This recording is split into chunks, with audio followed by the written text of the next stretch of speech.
সুপ্রিয় দর্শক, আপনাদের সাথে আছি আমি জ্যোতিষী প্রকাশ অধিকারী। আজ আপনাদের জন্য যে অনুষ্ঠানটি তৈরি করবার প্রয়াস করেছি তার শিরোনাম হঠাৎ ভাগ্য পরিবর্তনের কয়েকটি সংকেত। সুপ্রিয় দর্শক, অনুষ্ঠানটি না টেনে পুরোপুরি জানতে পুরো ভিডিওটি দেখুন এবং পরিপূর্ণ ধারণা অর্জন করুন। সেই সাথে যারা আমার চ্যানেলটিতে নতুন, এখনও সাবস্ক্রাইব করেননি, তারা অনুগ্রহপূর্বক আমার চ্যানেলটি সাবস্ক্রাইব করুন এবং পাশে রাখার বেলটি প্রেস করে অল সিলেক্ট করে পরের ভিডিওর নোটিফিকেশন পেতে আমার সাথেই থাকুন। আর যারা ফেসবুক প্রোফাইল থেকে ভিডিওটি দেখছেন তাদেরকে অসংখ্য অসংখ্য অসংখ্য ধন্যবাদ। প্রোফাইলটিতে একটি ফলো দিয়ে আমাকে উৎসাহিত করুন জ্যোতিষশাস্ত্রের নিগূঢ়তম রহস্যগুলো, গোপনতম বিষয়গুলো আপনাদের সামনে উন্মোচিত করবার জন্য বা তুলে ধরবার জন্য। সুপ্রিয় দর্শক, কথা দীর্ঘায়িত না করে চলুন আমরা ফিরে যাই আমাদের মূল আলোচনায়। আমাদের আজকের আলোচনার শিরোনাম হঠাৎ ভাগ্য পরিবর্তনের কয়েকটি সংকেত।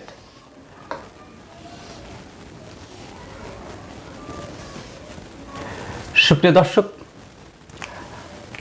আমরা প্রথমে দেখব এই রাহুর ক্ষেত্র। এই রাহুর ক্ষেত্র যদি ফোলা, গভীর, মাংসালো, অশুভ চিহ্ন বর্জিত হয়, অর্থাৎ অসংখ্য ক্ষুদ্র ক্ষুদ্র রাহুরেখা না থাকে, কিংবা জাল চিহ্ন না থাকে, কিংবা এই স্থানটি শুকনো বুড়ো মানুষের শুকনো ফলের মতো বা বুড়ো মানুষের চামড়ার মতো কোঁচকানো না থাকে, কিংবা তিল চিহ্ন না থাকে, কিংবা ক্রস চিহ্ন না থাকে, এইরকম বর্জিত রাহুক্ষেত্র, সেই সাথে রাহুর ক্ষেত্র ফোলা, গভীর, মাংসালো যদি হয়, তাহলে সেই সকল জাতক জাতিকার জীবনে হঠাৎ হঠাৎ আয় আসে, অপ্রত্যাশিত আয় রাহুর শুভ প্রভাবে। সেই সাথে রাহুর এই ক্ষেত্রে যদি একটি ত্রিভুজ চিহ্ন পরিলক্ষিত হয়, সেটি জীবনে হঠাৎ করে জীবনের বিশাল পরিবর্তনের ইঙ্গিত বহন করে। এই সাথে এই ত্রিভুজ সাইন থেকে যদি কোনো রেখা এইভাবে বেরিয়ে বৃহস্পতিতে গমন করে, সেটি আরও জোরালো সংকেত বহন করে। এটি ভাগ্য উন্নয়নের হঠাৎ পরিবর্তনের আরও জোরালো সংকেত বহন করে। এবার আমরা দেখব এই মস্তিষ্ক রেখা। এই যে মস্তিষ্ক রেখা, মস্তিষ্ক রেখাতে যদি আমি এটি মুছে দেব, একটু গ্যাপ থেকে উত্থিত হয় মস্তিষ্ক রেখা, এই দুটো রেখার মাঝে একটু গ্যাপ থেকে উত্থিত হয়, তাহলে এরা পরিবারের বিরুদ্ধে গিয়ে জীবনের উন্নতি করে, এরা কিছুটা স্বাধীনচেতা হয়। এই সঙ্গে এই গ্যাপ থাকা মস্তিষ্ক রেখা থেকে একটি রেখা যদি এইভাবে বৃহস্পতিতে দৃষ্টি করে বা গমন করে, তাহলে এটি সর্ববৃহৎ একটি রাজযোগের সূচনা করে জ্যোতিষশাস্ত্র মতে। তারপরে শুক্রের এই যে অংশটুকু, শুক্রের ক্ষেত্র, এই ক্ষেত্রটুকু যদি কারোর গভীর, ফোলা, মাংসালো, বেশ ফোলা ফোলা ব্রুস্টাপ হয়, তাহলে তাদের জীবনে অর্থ কিন্তু শুক্রের কৃপায় এসেই থাকে। এরা প্রচুর অর্থ এদের জীবনে এসে থাকে। এবার দেখবেন, এবার আরেকটি রেখা দেখব, সেটি হচ্ছে এই যে ভাগ্য রেখা, সেটি যেখান থেকে উত্থিত হোক না কেন, সে মণিবদ্ধ থেকে বা চন্দ্র থেকে বা আরেকটু উপর থেকে, যেখান থেকেই উত্থিত হোক না কেন, এই ভাগ্যরেখা থেকে কোনো একটি রেখা যদি এইভাবে বেরিয়ে বুধের দিকে দৃষ্টি করে বা বুধের ক্ষেত্রে গমন করে, তাহলে এখানে একটি মানি ট্রায়াঙ্গেলের জন্ম হয়। এই মানি ট্রায়াঙ্গেল যাদের থাকে তাদের হাতে প্রচুর টাকা আসে। এই মানি ট্রায়াঙ্গেলটি যত বৃহৎ হয় তত ভালো আয় হয়। অর্থাৎ মানি ট্রায়াঙ্গেলের পরিধির উপর নির্ভর করে জাতক কতটা অর্থনৈতিক সমৃদ্ধি বা কতটা আয় করবে। তবে এখানে শর্ত হচ্ছে মানি ট্রায়াঙ্গেলটি যেন কোনো রূপ দোষযুক্ত না হয়, অর্থাৎ দোষমুক্ত হয়। দোষমুক্ত বলতে এই স্থানটুকুর মধ্যে এই ভাগ্যরেখা, মস্তিষ্ক রেখা, মানি ট্রায়াঙ্গেলের যেটা দিয়ে তৈরি হয়েছে ব্যবসা রেখা, এই রেখাটি যেন কোনোরূপ ভগ্ন, ঢেউ খেলানো, কোনো এরো রেখার দ্বারা কর্তৃত, কোনো তিল চিহ্ন বর্জিত না হয়, তাহলে এই মানি ট্রায়াঙ্গেলের সর্বোচ্চ শুভ ফল জাতক জাতিকা পেয়ে থাকে। এই যে বুধের ক্ষেত্র,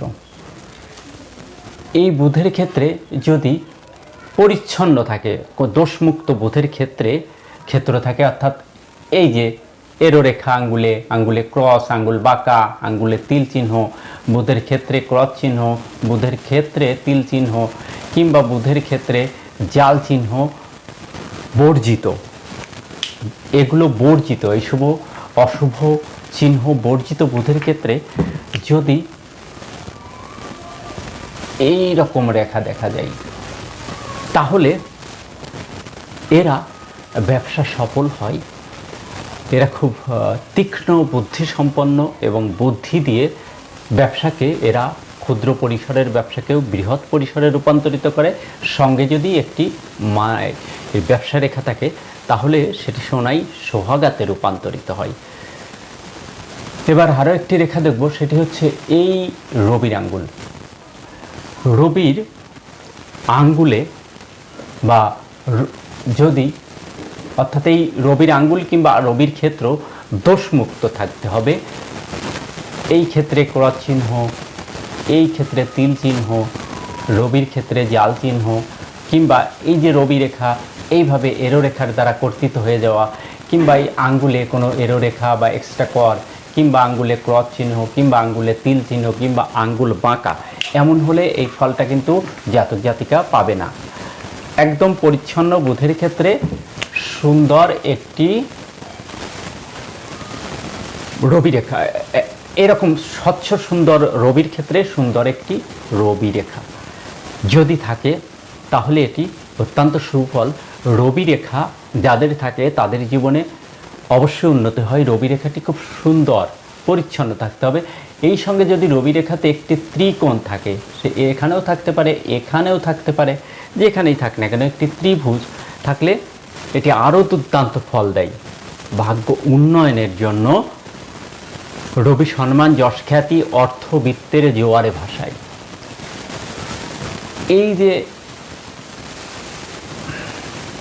আয়ুরেখা রয়েছে, এই আয়ুরেখাতে যদি কোনো ত্রিভুজ সাইন সূচিত হয়, তাহলে যে বয়সে ত্রিভুজ সূচিত হয় সেই বয়স থেকে যে বয়সে শেষ হয় এই একটি দীর্ঘ সময়ব্যাপী জাতক জাতিকা চরম উন্নতির একটি সুযোগ পেয়ে থাকে। আবার এই আয়ুরেখাতে যদি এই ধরনের প্রোগ্রেস লাইন, উন্নতির সূচক রেখা দেখা যায়, তাহলে যে বয়সে এই রেখাটি সূচিত হয় ওই বয়সে জাতকের জীবনে উন্নয়নের দ্বার উন্মোচন হয়ে যায়, ভাগ্য কর্মের দ্বার উন্মোচন হয়ে যায়। এই রেখাটি যতটা বৃহৎ হয় ততটা বেশি শুভফল প্রদান করে, যতটা ছোট হয় তত কম শুভফল প্রদান করে, কিন্তু এই রেখাটি থাকলে শুভফল জাতক জাতিকা পেয়েই থাকে। এই সঙ্গে যদি কারোর এই হাতের মিডিল অংশে, আমি একটু দেখাবো, হাতের এই মিডিল অংশে মধ্য স্থানে কেতুর ক্ষেত্রে যদি চতুর্ভুজ পরিলক্ষিত হয় তাহলে এটিকে বলা হয় চক্রবর্তী রাজযোগ। এই রাজযোগ যাদের থাকে তারা ধনধান্যপূর্ণ জীবন অবশ্যই পেয়ে থাকে। দেখুন, এখন আমরা এতগুলো সংকেত দেখলাম, এতগুলো সংকেত থাকা সত্ত্বেও যদি শনির ক্ষেত্রেও অশুভ থাকে তাহলে কিন্তু এত এত শুভ সংকেত থেকেও তেমন শুভ ফল পাওয়া যায় না। অর্থাৎ এই শনির হচ্ছে আমাদের কর্ম এবং কর্মফলের কারক। তাই শুভ সাইন সব রয়েছে কিন্তু শনি অশুভ রয়েছে, তো কর্মের ক্ষেত্রটাই তো অশুভ। সেক্ষেত্রে দেখতে হবে এই রেখাগুলোর শুভ ফল পেতে হলে অশুভ চিহ্ন বর্জিত শনির ক্ষেত্র থাকতে হবে। অর্থাৎ আর অশুভ বর্জিত মানে শনির আঙ্গুলে এক্সট্রা কর, আঙ্গুলে ক্রস চিহ্ন, আঙ্গুলে তিল চিহ্ন, কিংবা শনির ক্ষেত্রে তিল চিহ্ন, কিংবা শনির ক্ষেত্রে এই এরো রেখা জীবনকে বিষের মতো করে দেয়। এই এরো রেখা প্রতিটা কর্মে বাধা সৃষ্টি করে। শনির এই দুই পাশে উঁচু, মাঝখানে দাবা, এমন হলেও চলবে না। এই শনির ক্ষেত্রে জাল চিহ্ন বর্জিত থাকতে হবে। একদম স্রেফ পরিচ্ছন্ন একটি শনি ক্ষেত্র, আমি মুছে দিয়ে দেখাবো, পরিচ্ছন্ন একটি শনি ক্ষেত্র যেটা অধিক ফোলা নয়, অধিক দাবা নয়, তবে শনির ক্ষেত্রে যদি এই ধরনের রেখা দেখা যায় সেটি অত্যন্ত শুভ ফল দেয়, কিন্তু মনে রাখবেন এই রেখাগুলো যেন কোনোরূপে হৃদয় রেখাকে ভেদ করে বেরিয়ে না যায়। হৃদয় রেখাকে ভেদ করে বেরিয়ে গেলে এগুলো শনি রেখা, কিন্তু এই রেখাগুলো যখন হৃদয় রেখার উপরে থাকবে তখন এগুলো প্রত্যেকটা ভাগ্যরেখার সমান ফল প্রদান করে। তো এই যে রেখাগুলো আমরা দেখলাম, এই রেখাগুলো তো একজন মানুষের হাতে সবগুলো থাকে না, এর মধ্যে কিছু সংখ্যক রেখা যদি কোনো মানুষের বা কোনো জাতকের হাতে থাকে, সেই জাতকের জীবনে সমৃদ্ধির জোয়ার আসে, জ্যোতিষশাস্ত্র এমনটি বলছে। সুপ্রিয় দর্শক,